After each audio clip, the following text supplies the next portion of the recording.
Hey guys, welcome back or to the channel. This is 803 Garage, and we're going to install a screen door on the inside of this house because this is an outward opening door, and therefore the screen door has to go on this side.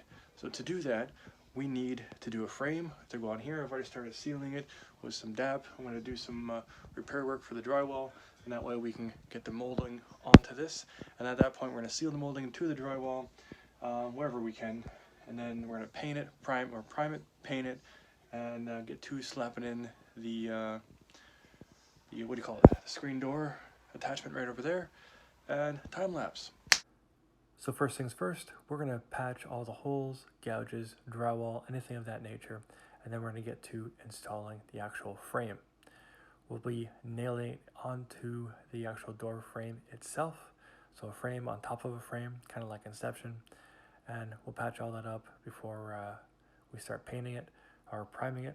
Priming will be at first, get it all done, and I decided to paint the door as well, and so everything will be all fresh paint all together. So any scratches, dents, and everything that will be worked on. And one of the things I was doing also was putting the drywall tool in between the weather stripping and the door to prevent from painting onto it, even though we're going to replace it later on. Now this is your screen door. It just goes together like Lego. Basically you have your top plate, your bottom plate which has a sill, and then it all snaps in, and then you're good to go. We're going to paint this one more time before we actually install the retractable screen door. So first coat on this is done, primed, painted. Now I'm going to replace the weather seal because it's kind of ugly. The rest of the frame, this is original to the house. It's the only door in the house that's original. I'm not sure why they painted that, but I'm going to have to clean that off and paint it with some underliner, undercoater or something like that. You can see where the dog, because they had a dog here, where they chewed up the corners on either one. I guess they kept their dog in the garage very often because originally this door was actually flipped around this way. But I flipped it this way because I want to come into my garage, even though that's kind of intuitive because when you pull a vehicle in here, this will be in the way, but on this side, I don't have much. And the other thing is I just throw everything in here. As you can see, that's hardwood that I'm going to have to do something with soon.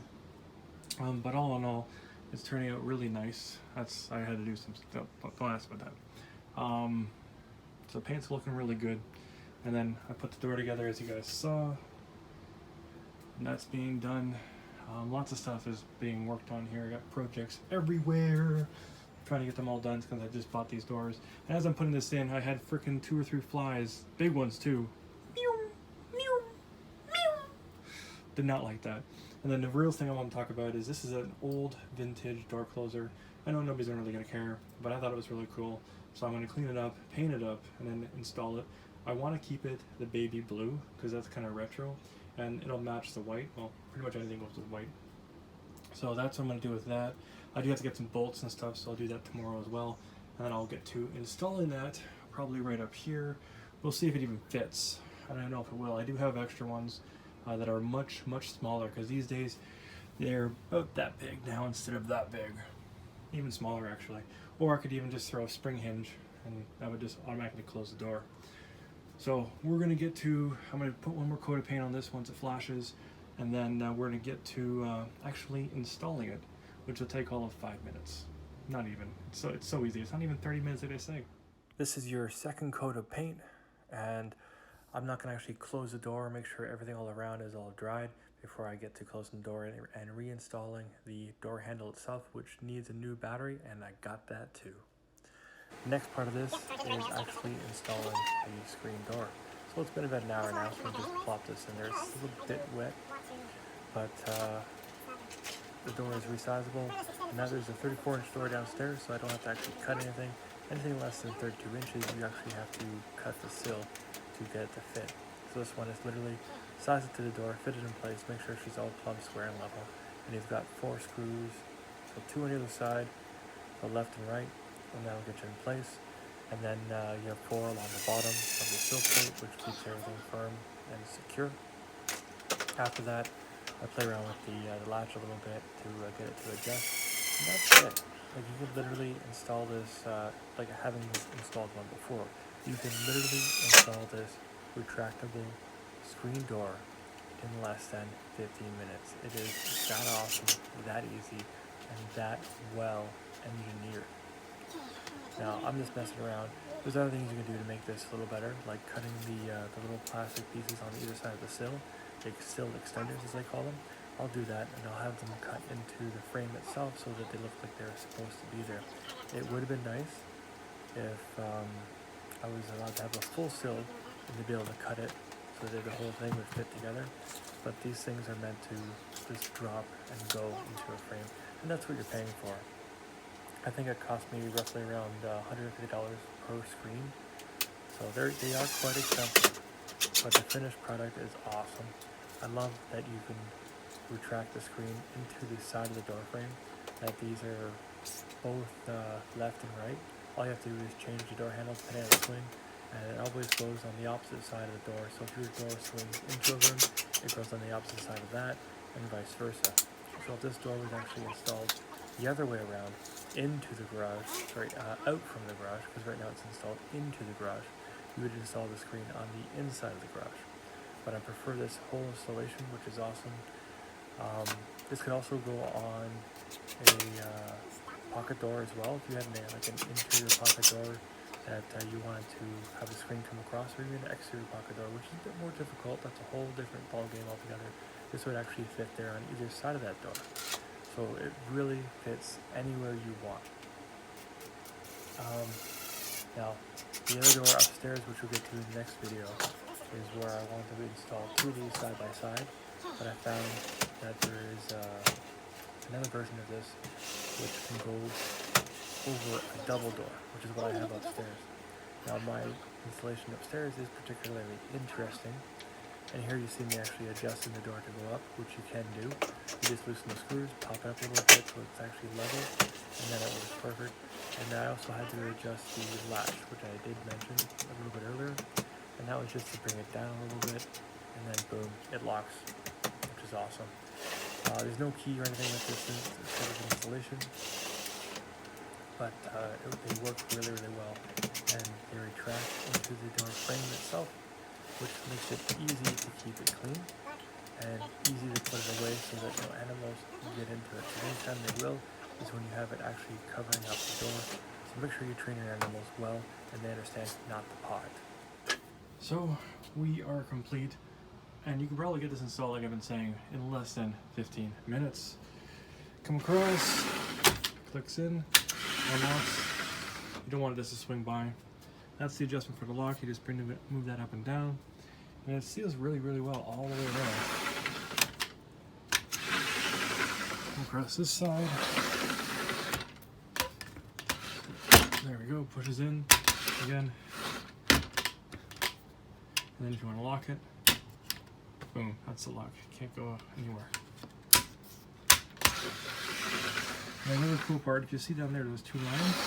There's also additional two lines up here. That's for, well, for kids and or pets to be able to see it. One down there, and for adults up here. So thanks for watching, guys. If you like the channel, please like, share, subscribe. And if you have any questions, comments, concerns, leave them down below. I'll get back to you guys as soon as I can. It's almost 10 o'clock at night. I'm tired. Still got a few more projects to get done. But this one here is complete. The paint is still drying, but at least it's one more thing checked off the list.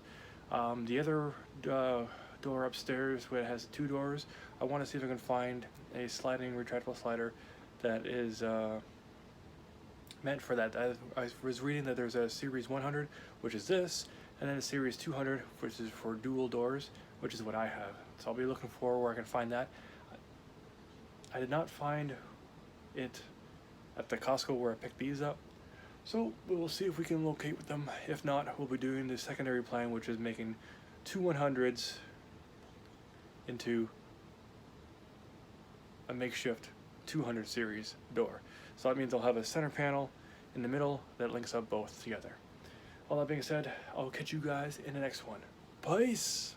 So before I fully go, I just wanted to reiterate the two doors here. If you've seen all these guys, I want to make another video just on this alone, so that you can have two of these, which they don't show any examples of this whatsoever. I had to find it online.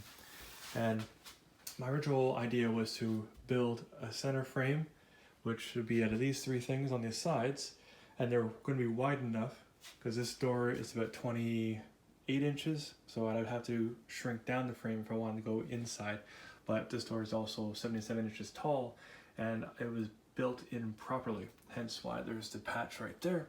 So that all being said, I'm going to have these go around the door, and then the frame will sit on top of the door. My trim will be visible, so that'll be awesome.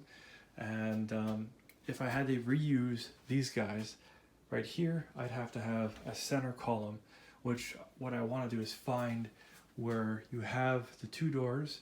They'll overlay this entire thing, and they just link up together.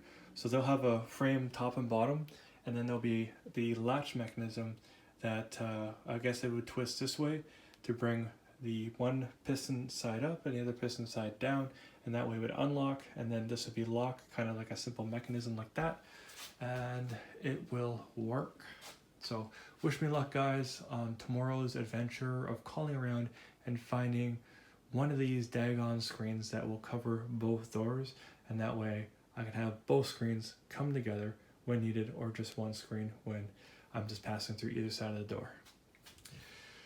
This door has always bothered me, and it will probably continue to bother me because it is quite unfortunate that I had to get a smaller door, and I didn't realize it until I had it at home and already installed by the time it caught up with me, because I thought I just had to space something out properly. I didn't actually measure it in store and check it over. So learn from my mistakes, and when you order a custom door, make sure you check all the measurements, even when it comes back from the factory or wherever it is that you bought it, because they can get things wrong too, and they did, and it was too late because I already installed it.